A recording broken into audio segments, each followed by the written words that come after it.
Hai, Assalamualaikum warahmatullahi wabarakatuh. Nama saya Solihah, mahasiswa IAIN Kudus, Prodi Tadris IPA. Nah, kali ini saya akan menjelaskan tentang Peraturan Pemerintah RI Nomor 19 Tahun 2017 tentang perubahan Peraturan Pemerintah Nomor 74 Tahun 2008 tentang guru. Dengan menonton video ini, kalian diharapkan dapat mengerti dan memahami mengenai apa saja kebijakan-kebijakan baru yang ada pada Undang-Undang Nomor 19 Tahun 2017 berdasarkan perubahan Peraturan Pemerintah Nomor 74 Tahun 2008 tentang guru. Dibuat untuk menunjang pembangunan pendidikan yang terkait dengan pembinaan guru dan tenaga kependidikan. Meskipun telah menunjukkan hasil yang baik, undang-undang sebelumnya tentu masih ada masalah-masalah yang harus dibenahi. Setidaknya ada 3 faktor yang melandaskan mengapa peraturan ini dibuat. Yang pertama yaitu untuk mewujudkan visi. Visi apa sih yang dimaksud? Visi yang dimaksud adalah visi penyelenggaraan pembelajaran sesuai dengan prinsip profesionalitas. Tentunya untuk mewujudkan profesionalitas guru. Apa saja sih profesionalitas guru itu? Contohnya, yang pertama, memiliki bakat, minat, panggilan jiwa, dan idealisme. Yang kedua, memiliki komitmen. Yang ketiga, berkualifikasi akademis sesuai dengan bidang yang ditempuh. Dan ada banyak lagi yang bisa dilihat pada pasal-pasal di pasal 7 Undang-Undang Nomor 40 Tahun 2005. Selanjutnya, yang kedua adalah perbaikan tata kelola guru. Pemerintah pusat dan pemerintah daerah bekerja sama untuk memperbaiki tata kelola guru, karena guru merupakan kunci sukses untuk memasuki sistem pendidikan yang tertentu dan yang mempunyai daya saing.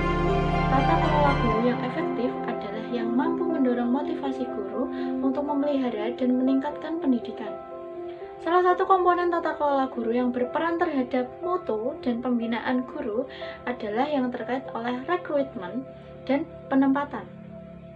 Untuk penempatan itu harus sesuai dengan kebutuhan, karena masalah yang terjadi saat ini adalah adanya ketidaksesuaian antara penempatan dan kebutuhan, sehingga terjadi ketidakmerataan guru di daerah-daerah tertentu.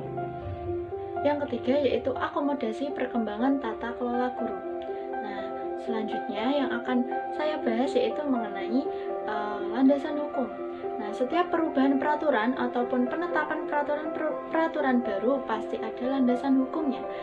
Landasan hukum itu dapat diartikan sebagai peraturan baku dan tempat berpijak atau titik tolak ukur dalam melaksanakan kegiatan-kegiatan tertentu. Setidaknya ada 3 landasan hukum dalam menetapkan peraturan ini. Yang pertama yaitu Pasal 5 Ayat 2 Undang-Undang Dasar tahun 1945 yang berbunyi, Presiden menetapkan peraturan pemerintah untuk menjalankan undang-undang sebagaimana mestinya. Yang kedua yaitu Undang-Undang Nomor 14 Tahun 2005 tentang guru dan dosen. Undang-undang ini disahkan oleh Presiden Susilo Bambang Yudhoyono pada tanggal 30 Desember 2005. Undang-undang ini berisi tentang pengakuan kedudukan guru dan dosen sebagai tenaga profesional pelaksanaan sistem pendidikan, dan juga berisi tentang aturan-aturan guru dan dosen dan yang ketiga itu ada Peraturan Pemerintah Nomor 74 Tahun 2008 tentang guru. Seperti yang kalian tahu, ini adalah peraturan sebelumnya yang sebelum diubah menjadi Peraturan Pemerintah Nomor 19 Tahun 2017. Selanjutnya, apa saja sih yang berubah pada Peraturan Pemerintah Nomor 19 Tahun 2017 terhadap Peraturan Pemerintah Nomor 74 Tahun 2008. Nah, pada Peraturan Pemerintah Nomor 19 Tahun 2017 terdapat perubahan dan penambahan. Selanjutnya itu ada yang bertambah adalah tunjangan profesi. Lalu ada penambahan tentang tunjangan profesi terdapat pada pasal 1 ayat 6, pasal 15, pasal 16, pasal 18, pasal 23, pasal 61, pasal 67A. Tentunya kita harus tahu terlebih dahulu apa sih tunjangan profesi itu. Nah, berdasarkan penambahan ayat ke-6 pasal 1 itu, tunjangan profesi merupakan tunjangan yang diberikan kepada guru yang memiliki sertifikat pendidik sebagai penghargaan atas profesionalitasnya. Lalu untuk siapa sih tunjangan profesi itu diberikan? Nah, telah dijelaskan pada perubahan pasal 15. Nah, tunjangan profesi itu diberikan kepada guru, lalu guru yang diberi tugas sebagai kepala satuan pendidikan, dan guru yang mendapat tugas tambahan. Untuk mendapat tunjangan profesi tentu saja ada syarat yang harus dilakukan. Nah, syarat yang harus dipenuhi ini terdapat pada pasal 15 ayat 4, yaitu memiliki satu atau lebih sertifikat pendidik, lalu memiliki nomor registrasi guru, selanjutnya memiliki atau memenuhi beban kerja, lalu aktif mengajar sebagai guru, berusia paling tinggi 60 tahun, tidak terikat sebagai tenaga tetap pada instansi selain satuan pendidikan tempat di mana tempat bertugasnya itu, lalu memiliki nilai hasil penilaian kinerja minimal bernilai baik dan mengajar di kelas sesuai rasio guru dan siswa. Selanjutnya ada beban kerja guru. Apa sih beban kerja guru itu? Nah, beban kerja guru itu merupakan pekerjaan yang dilakukan oleh seorang guru yang harus dikerjakan jika dibandingkan dengan peraturan pemerintah nomor 74 tahun 2008.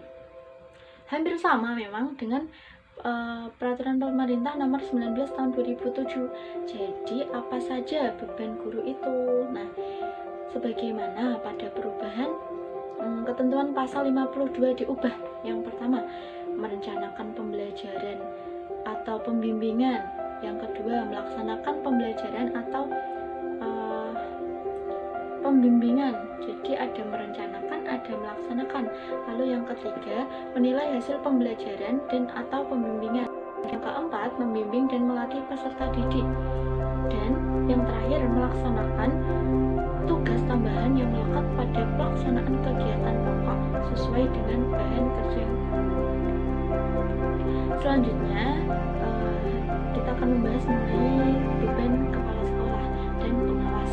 Sebagaimana sudah diatur dalam pasal 52 ayat 1 dan 2, beban kerja kepala sekolah meliputi melaksanakan tugas manajerial, pengembangan kewirausahaan, supervisi kepada guru dan tenaga kependidikan, dan dalam keadaan tertentu dapat melaksanakan tugas pembelajaran atau pembimbingan untuk memenuhi kebutuhan guru pada satuan pendidikan.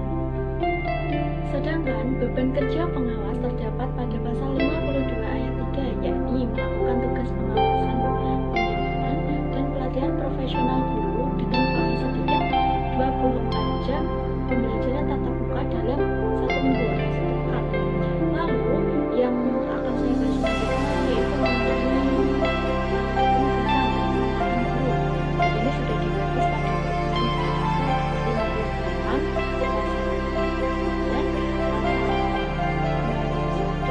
dan pasal 62.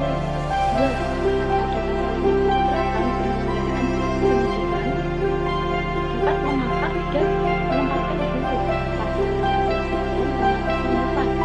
yang sebelumnya penandatanganan kesanggupan ditugaskan di daerah khusus hanya 2 tahun, namun berubah menjadi 10 tahun.